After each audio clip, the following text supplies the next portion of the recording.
Assalamualaikum warahmatullahi wabarakatuh. Halo teman-teman, apa kabar? Semoga sehat semua ya teman. Alhamdulillahirabbil alamin.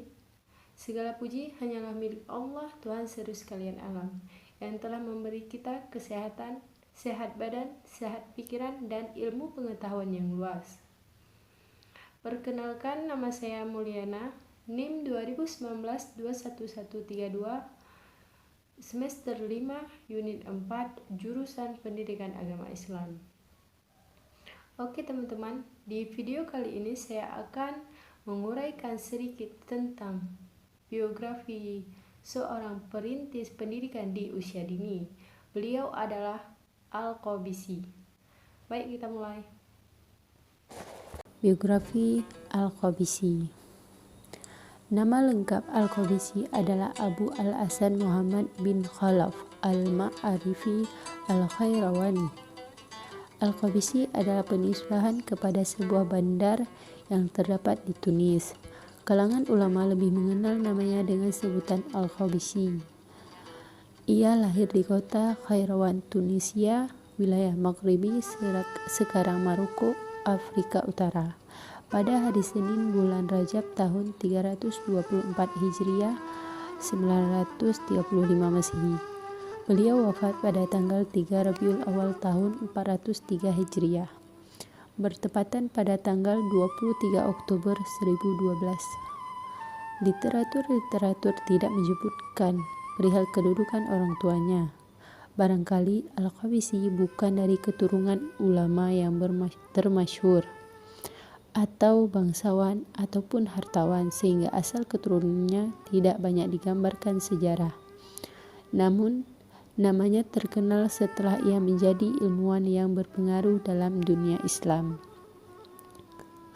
Al-Qadiyah pernah mengatakan bahwa Abu Hasan ini bukanlah dari kafilah Al-Qabisi, tetapi karena pamannya mengenakan surban di kepalanya rapat-rapat yang bertentangan dengan kebiasaan dari orang Qabisi, maka ia diberi nama Al-Qabisi. Sebenarnya ia adalah penduduk Khairawan.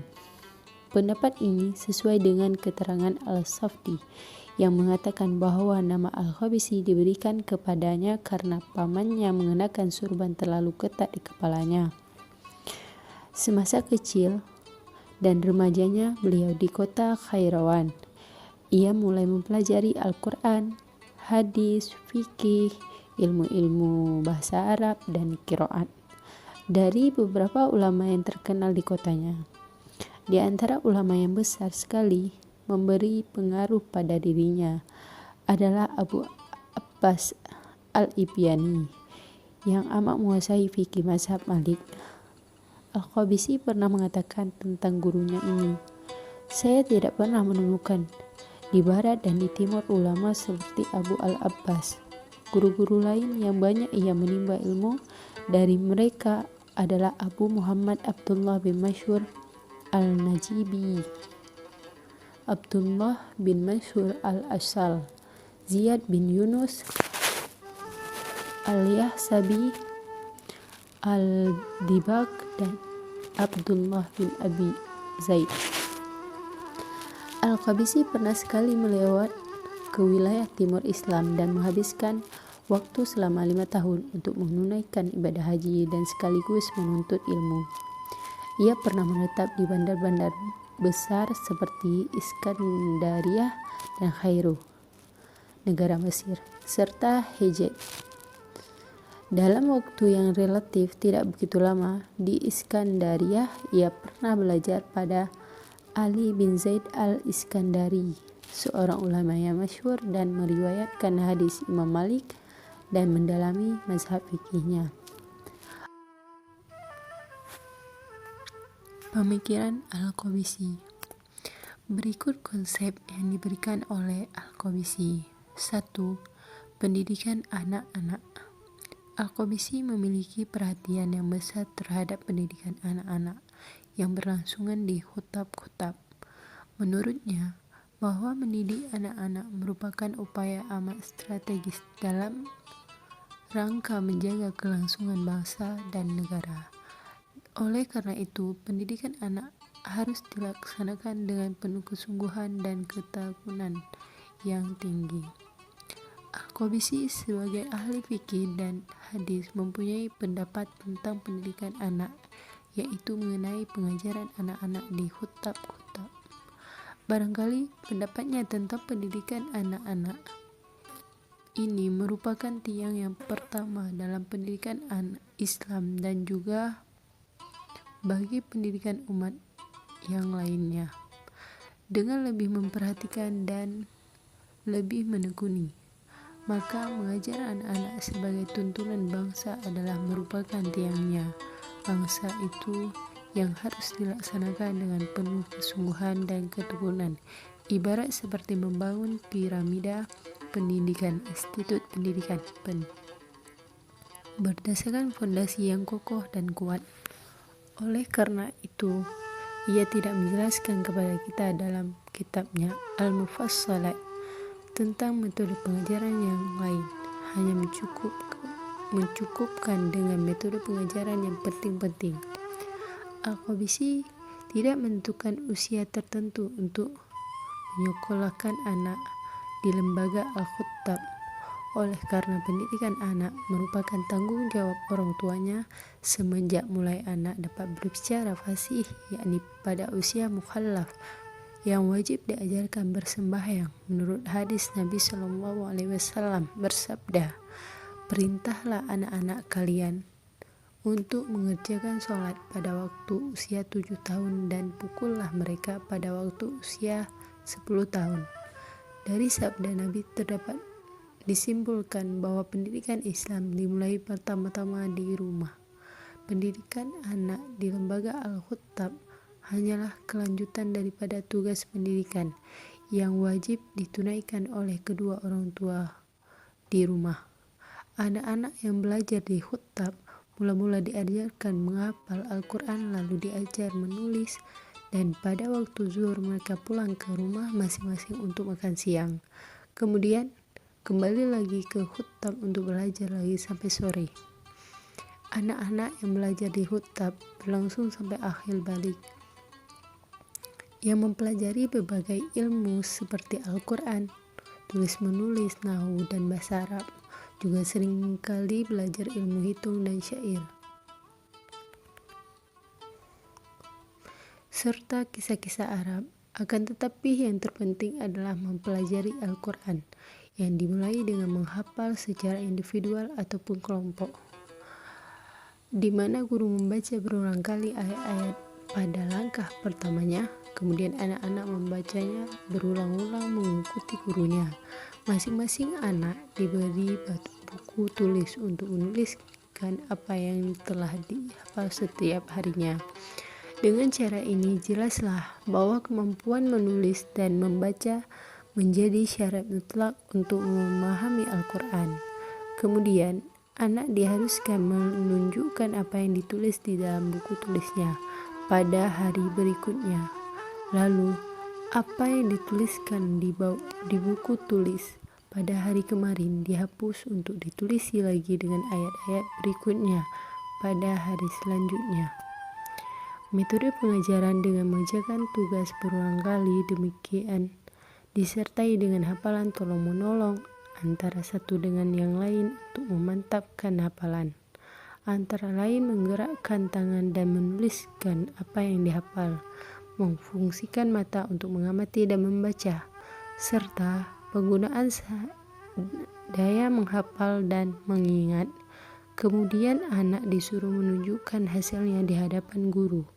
Jika anak berbuat kesalahan tulisan atau lalai tidak menghafal atau karena pergi bermain-main, maka guru memberi hukuman kepadanya.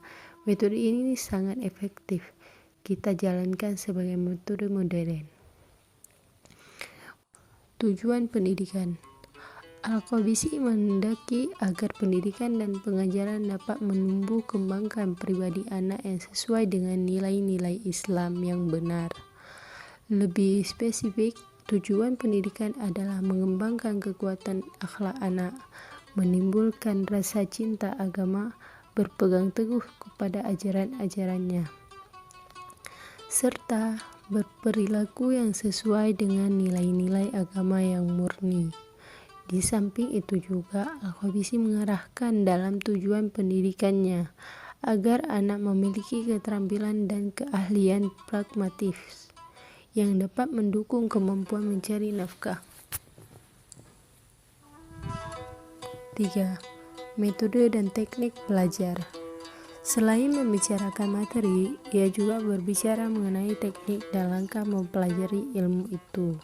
Misalnya menghafal dan belajar menulis langkah-langkah adalah berdasarkan pemilihan waktu-waktu yang terbaik, yaitu waktu pagi-pagi selama seminggu terus-menerus dan baru beristirahat sejenak waktu zuhur di hari Kamis sampai hari Jumat. Kemudian belajar lagi pada hari Sabtu pagi hingga minggu berikut.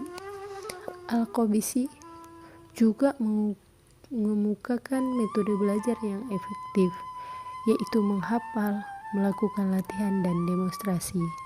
Belajar dengan menghafal adalah cara pengajaran yang amat diperhatikan oleh pendidikan modern sekarang. Di antara ketetapan adalah pemahaman terhadap pelajaran yang baik akan membantu hafalan yang baik. Pendidikan modern sekarang ini mengajukan agar mengajar anak dengan cara menghafalkan pelajaran agar mereka memahami maksud yang jelas. Salah satu bukti yang jelas bahwa kurikulum Al-Kuttab Islam berisi bahan-bahan ilmu pengetahuan yang wajib dihafal dan diingat. Di dalam Al-Kuttab itu hanya diajarkan ilmu-ilmu Al-Quran, tulis-menulis, nahwu, bahasa Arab, syair, dan sejarah bahasa Arab Islam, yang termasuk ilmu-ilmu lafziyah. Ilmu-ilmu itu harus dibaca, dipahami, dan diingat-ingat. Maka jelaslah bahwa kurikulum di Al-Kuttab ini mementingkan penggunaan metode hafalan, karena menurut Al-Khabisi menghafal merupakan salah satu metode yang paling baik dan sesuai dengan pendapat modern yang menyatakan bahwa metode hafalan didasarkan oleh pengulangan, kecenderungan, dan pemahaman terhadap bahan pelajaran. Adapun pentingnya pengulangan itu didasarkan kepada sebuah hadis Nabi yang tentang menghafalkan Al-Quran yang diumpamakan untuk yang diikat dengan tali. Jika pemiliknya mengokohkan ikatannya, unta itu akan terikat erat, dan jika ia melepaskan tali ikatannya, maka ia akan pergi. Jika orang yang hafalan Al-Quran di waktu malam dan siang hari mengulangnya, maka ia akan mengingatnya, dan jika ia tidak pernah membacanya, maka ia akan melupakannya, hilang hafalan. 4. Percampuran belajar antara murid laki-laki dan perempuan. Percampuran belajar antara murid-murid laki-laki dan perempuan dalam satu tempat atau co-educational classes juga menjadi perhatian Al-Khabisi. Ia tidak setuju bila murid laki-laki dan perempuan dicampur dalam Al-Kuttab hingga anak itu belajar sampai usia balik dewasa. Sahnun, seorang ahli pendidikan Islam yang juga guru dari Al-Khabisi abad ketiga Hijriah, berpendapat, yang juga dinukil oleh Al-Khabisi, bahwa guru yang paling tidak disukai ialah guru yang mengajar anak-anak perempuan remaja, kemudian mereka bercampur dengan anak laki remaja. Maka hal ini akan mendatangkan kerusakan terutama bagi anak perempuan remaja. Salah satu adalah alasan mengapa Al-Khabisi berpegang teguh pada pendapatnya, karena ia khawatir kalau anak-anak itu sendiri menjadi rusak moralnya. Ia memperingatkan agar tidak bercampur anak laki kecil dengan remaja yang telah dewasa sudah bermimpi coitus, kecuali bila anak remaja yang telah balik tidak akan merusak anak laki kecil belum dewasa. Namun, Al-Khabisi tidak menjelaskan pendapatnya tentang kerendahan derajat jenis kelamin. Ia memberikan arahan kepada guru tentang kebebasan melaksanakan pola berdasarkan kebijakannya dan sesuai dengan metode yang ia gunakan untuk mengenai pergaulan anak antara Anda dengan sudah balik. Ini saya akhiri. Wabillahi taufiq wa hidayah. Wassalamualaikum warahmatullahi wabarakatuh.